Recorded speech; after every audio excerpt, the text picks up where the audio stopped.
नमस्कार, तपाईलाई फेरि पनि स्वागत छ यो फरेक्स ट्रेडिङ कोर्सको सेकेन्ड भिडियोमा। डे 1 डे 2 गर्दै यो भिडियोहरू अपलोड गरिरहेको छु मैले। तपाईहरुले सिक्दै हुनुहुन्छ कि फरेक्स ट्रेडिङको बिगिनरदेखि लिएर एडभान्स सम्मको एउटा एकदमै कम्फर्टेबल नेपाली ल्याङ्ग्वेजको कोर्स। हजुर, योभन्दा अगाडिको भिडियोमा तपाईले सिक्नुभयो कि फरेक्स भनेको के हो, यसको आधारभूत शर्तहरू के हुन सक्छ र यसको मार्केटमा यो कसरी चाहिँ चिनेको छ र कसरी यो मार्केटमा चलिरहेको छ भन्ने कुराहरू योभन्दा अघिल्लो भिडियोमा सिकिसक्नु भएको छ। योभन्दा अगाडिको भिडियो तपाईले यदि हेर्नु भएको छैन भने तपाईले यो कोर्सको म प्लेलिस्ट डिस्क्रिप्सनमा लिंक दिनेछु, त्यहाँबाट हेर्न सक्नुहुन्छ अथवा आई बटनमा पनि तपाईले पाउनुहुनेछ।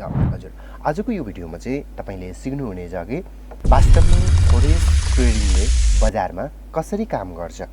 हजुर, योभन्दा अगाडिको भिडियोमा हामीले फरेक्स बजार वित्तीय बजारहरूमध्ये सबैभन्दा ठुलो मार्केटमा चलिरहेको चिज हो भनेर पनि हामीले भनेका थियौँ। हजुर, फरेक्स मार्केटलाई चाहिँ विश्वको सबैभन्दा ठुलो वित्तीय मार्केटको रूपमा चिनाउनका लागि चाहिँ विश्वभरका ठुला वित्तीय केन्द्रहरूको सबैभन्दा ठुलो हात रहेको छ। र हामीले योभन्दा अगाडि यो पनि कुरा गरेका थियौँ, यो चाहिँ 24 घण्टा बजार खुल्ला रहने बजार हो भनेर। हजुर, यो 24 घण्टा खुल्ला चाहिँ एउटा देशमा खुल्ने बन्द हुने बित्तिकै चाहिँ अर्को देशमा खुल्ने भएको कारणले गर्दाखेरि चाहिँ यो 24 घण्टासम्म चलिरहने बजार पनि रहेको छ। जस्तै हामीले शेयर मार्केटमा काम गर्छौँ, शेयर मार्केटमा काम गर्दा चाहिँ शेयर मार्केट 24 घण्टा खुल्दैन हो, तर त्यस्तै फरेक्स मार्केटमा चाहिँ हामीले देख्न सक्छौँ कि 24 घण्टा बजार चाहिँ खुल्ला रहन्छ र हामीले 24 घण्टा ट्रेडिङ गर्न सकिन्छ। फरेक्स मार्केटमा दिनमा जम्मी 4वटा मार्केटहरू जस्तै 4वटा भागमा विभाजन गर्न सकिन्छ कि त्यसका लागि हामीले बुझ्नका लागि सत्र भन्छौँ, जुन हामी चाहिँ यसलाई चाहिँ दिनमा 4 सत्रको रूपमा चाहिँ विभाजन गर्न सकिन्छ। एक नम्बरमा रहेको छ लन्डन सत्र। यो लन्डन सत्रले चाहिँ विशेष गरी युरोपेली बजारहरूमा सक्रिय देखाउँछ भने यो चाहिँ सबैभन्दा धेरै चलायमान पनि रहेको देखिन्छ। अर्को रहेको छ दोस्रो नम्बरमा न्युयोर्क सत्र। न्युयोर्क सत्रमा चाहिँ विशेष गरी अमेरिकी बजार खुल्ने बित्तिकै चाहिँ यो तीव्र रूपमा अगाडि जाने बजार रहेको छ। र तेस्रो रहेको छ टोकियो सत्र। टोकियो सत्र भनेको चाहिँ हाम्रो जस्तै हामी बसेको जुन देश छ त्यो देशहरूमा जस्तै यो चाहिँ एसियामा बढीभन्दा बढीमा चल्ने गर्दछ। चौथो तथा अन्तिम सत्र भनेको सिडनी सत्र। सिडनी सत्र चाहिँ अरू बजारहरू बन्द भइसकेपछि यो अस्ट्रेलियाको सिडनी सत्रले एकदमै बजारमा व्यापक लिने गर्दछ। यो 4वटा सत्र एकदमै राम्रोसँग चल्छ र यो 4वटै सत्रमा चाहिँ हामीले 24 घण्टा ट्रेड गर्न सकिन्छ र एकदमै 24 घण्टा खुल्ने पनि गर्दछ। यो समयमा सत्रहरू चाहिँ ओभरल्याप हुँदाखेरि व्यापारको मात्रा र ट्रेडिङ चाहिँ एकदमै माथितिर जान्छ, एकदमै बढ्दै जानेछ। जसले गर्दा चाहिँ हामी जस्तो ट्रेडरहरूलाई चाहिँ एकदमै अवसरहरू चाहिँ एकदमै प्रदान गर्छ र एकदमै राम्रो गराउँछ। लन्डन र न्युयोर्क सत्रको ओभरल्यापमा चाहिँ हामीले एकदमै धेरै व्यापार भएको देख्न सकिन्छ र एकदमै धेरै व्यापार पनि हुन्छ। यसलाई हामीले एकदमै सजिलोसँग राम्रोसँग चलाउन सक्यौँ भने हामीले धेरै आम्दानी पनि गर्न सकिन्छ। अब हामीले हिजो मुद्रा जोडीको कुरा गरेका थियौँ, त्यो मुद्रा जोडीले चाहिँ अब कसरी काम गर्छ त त्यो कुरालाई पनि अलिकति हामी ध्यान आकर्षण गरौँ है त। जब तपाईँ फोरेक्समा ट्रेड गर्नुहुन्छ नि तब तपाईँले एकसाथ 2वटा मुद्रा जोडीहरू चाहिँ खरिद बिक्री गर्नुहुनेछ। उदाहरणका लागि EUR/USD मुद्रा जोडी, जसको अर्थ हो कि तपाईले युरो खरिद गर्दै अमेरिकी डलरलाई चाहिँ बिक्री गर्दै हुनुहुन्छ। अलिकति सुन्नमा असजिलो होला तर हामीले बुझ्दै गइसकेपछि एकदमै सजिलो हुनेछ। मज्योर करेन्सी पार्ट ती हुन् जसमा अमेरिकी डलर एक पक्षमा हुन्छ, जस्तै EUR/USD, GBP USD र USD/JPY। यी जोडीहरूमा सबैभन्दा धेरै व्यापार हुने गर्दछ, किनभने नि यी जोडीहरू चाहिँ विश्वका प्रमुख अर्थतन्त्रहरूबाट सम्बन्धित रहेको छ। यो कुराहरू हामीले बिर्सिनु हुँदैन।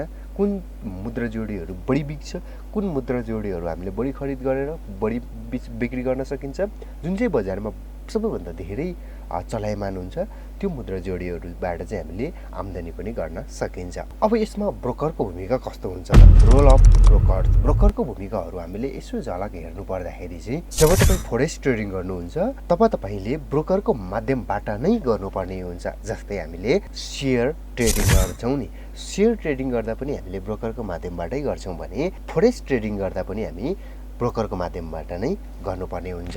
ब्रोकरहरूले तपाईलाई मुद्रा जोडीहरू व्यापार गर्न दिन्छ र व्यापार गर्ने प्लेटफर्महरू चाहिँ तपाईहरूलाई प्रदान गर्नेछ। अब हामीलाई शंका हुन सक्छ, यसो गर्दा ब्रोकरलाई चाहिँ के फाइदा हुन्छ त?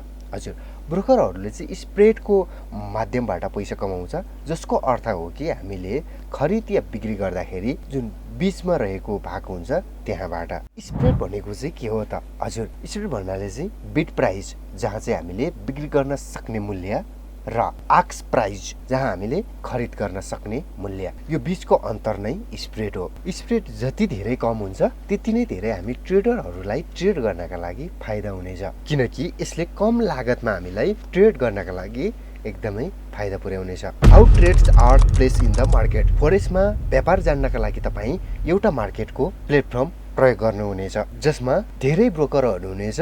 यहाँ तपाईँले मुद्रा जोडीहरू छान्नुपर्ने हुन्छ, लट साइज छानिन्छ र हामीले बाई या सेल अर्डरका लागि अर्डर प्लेस गर्नेछौँ। यदि तपाईँ हामीलाई लाग्छ कि त्यो जोडीको मूल्य चाहिँ बढ्नेछ भने हामीले बाई अर्डर राख्नेछौँ भने, अब हामीलाई लाग्दैछ कि त्यो जोडीको मूल्य घट्दैछ भने चाहिँ हामी सेल अर्डर लगाउनेछौँ। यो तरिकाले चाहिँ हामी बजारमा घाटा हुँदैछ भने पनि हामीले नाफा कमाउनेछौँ र बजारमा बढ्दैछ, मूल्य वृद्धि हुँदैछ भने पनि हामी नाफा कमाउनेछौँ। जस्तै साधारण भाषामा भन्नुपर्दाखेरि जसको मूल्य हामी घट्ने अवस्थामा पनि नाफा कमाउनेछौँ र बढ्ने अवस्थामा पनि नाफा कमाउनेछौँ। दुवै अवस्थामा हामीले नाफा कमाउन सकिन्छ। मार्केट भ्यालिडिटी, बजारको अस्थिरता। फोरेक्स बजारमा बजारको अस्थिरता भनेको चाहिँ मूल्यमा आएको तीव्र परिवर्तन हो। बजार अस्थिर रहँदा चाहिँ थोरै समयमा नै मूल्य चाहिँ तलमाथि घटबढ हुन सक्छ, त्यसमा हामीले ख्याल गर्नुपर्ने हुन्छ। यसमा चाहिँ ट्रेडरलाई धेरै ह्याम्पर पर्न सक्छ। यदि यो कुरालाई एकदमै ध्यानमा राखेर हामीले ट्रेड गऱ्यौँ भने चाहिँ यसले चाहिँ ट्रेडरलाई एकदमै ठुलो आम्दानी पनि दिन सकिन्छ एकदमै थोरै समयमा।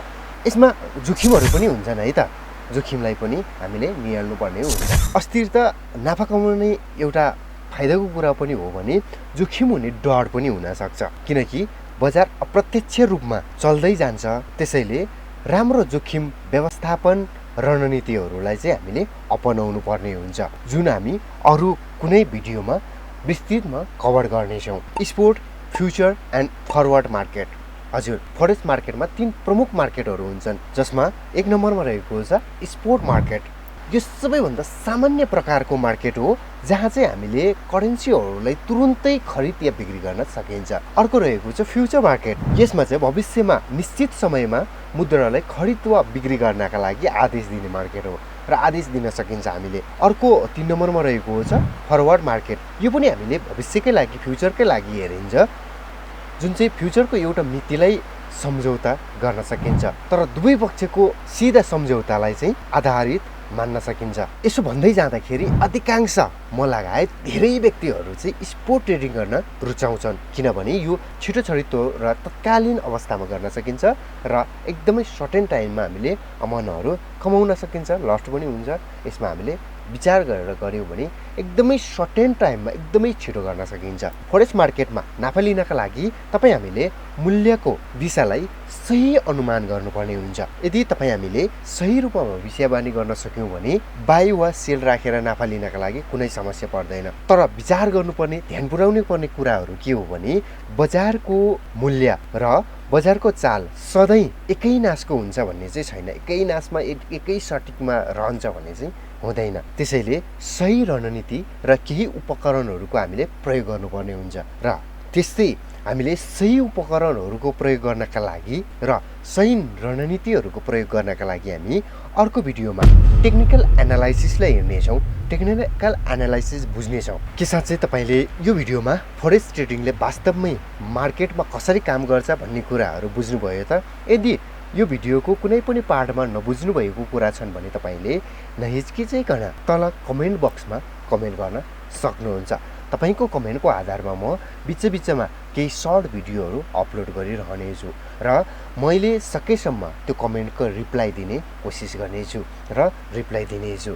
हजुर, र हामी अर्को भिडियोमा टेक्निकल एनालाइसिसको परिचय दिनेछौँ। टेक्निकल एनालाइसिस भनेको के हो? यदि तपाईँले टेक्निकल एनालाइसिस राम्रोसँग बुझ्नुभयो र टेक्निकल एनालाइसिस हेर्न जान्नुभयो भने तपाईँले बजारको चाल बुझ्न र भविष्यवाणी गर्नका लागि एकदमै सहज हुनेछ र हामीले आम्दानी कमाउन सकिन्छ। टेक्निकल एनालाइसिसको अर्को भिडियो हेर्न नबिर्सिनु होला। योभन्दा अगाडिको भिडियो हेर्नु भएको छैन भने पनि तपाईले हेर्न सक्नुहुनेछ। यो फोरेक्स ट्रेडिङ सम्बन्धी यो कोर्सको यो भिडियोहरू तपाईलाई कस्तो लाग्दैछ कृपया सल्लाह सुझाव कमेन्ट गर्न नबिर्सिनु होला। कुनै पनि मेरो तर्फबाट भएको गल्ती कमी कमजोरी छन् भने तपाईले नहिचकिचाइकन कमेन्ट गर्नु होला। च्यानललाई सब्स्क्राइब गर्नुभएको छैन भने सब्स्क्राइब, भिडियोलाई लाइक र साथीहरूलाई सेयर पनि गर्न नबिर्सिनु होला। आजलाई हामी छुट्टिन्छौँ।